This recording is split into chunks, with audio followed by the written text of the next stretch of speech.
और देखो अगर एंटीबायोटिक का आप सेवन कर रहे हैं तो किस चीज का और ध्यान रखना है, जैसे लीवर में कोई डिजीज हो रखी है व्यक्ति को, ठीक है, तो कौन कौन सी एंटीबायोटिक का सेवन नहीं करना है, जैसे एरिथ्रोमाइसिन का सेवन नहीं करना है, रिफेम्पिसिन, आइसोनिजाइड।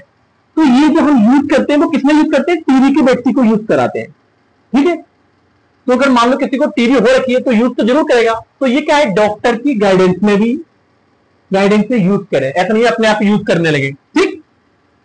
क्लोरोफेविकोल ये यूज नहीं करना चाहिए।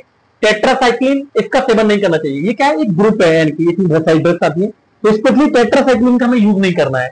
मेट्रोनिडाजोल ये क्या है, एनारोबिक बैक्टीरिया को मारने के लिए यूज करते हैं हम, तो इसका भी सेवन नहीं करते हैं हम लीवर डिजीज में।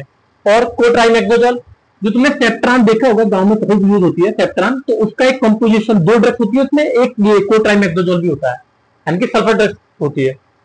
और क्लिंडामाइसिन, क्लिंडामाइसिन भी क्या होती है, एनारोबिक बैक्टीरिया को मारने के लिए हम यूज करते हैं। तो इन दोनों, ये भी और ये, तो ये सब ड्रग्स जो है वो लीवर डिजीज में हम यूज नहीं करते हैं, कि ये वाली एंटीबायोटिक।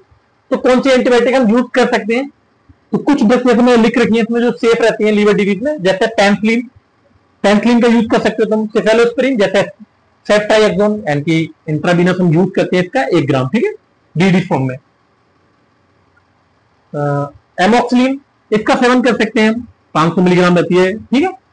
डॉक्सीसाइक्लिन, देखो डॉक्सीसाइक्लिन और टेट्रासाइक्लिन एक ही ग्रुप की ड्रग्स है, ये फर्स्ट जनरेशन होती है और ये सेकंड जनरेशन होती है डॉक्सीसाइक्लिन।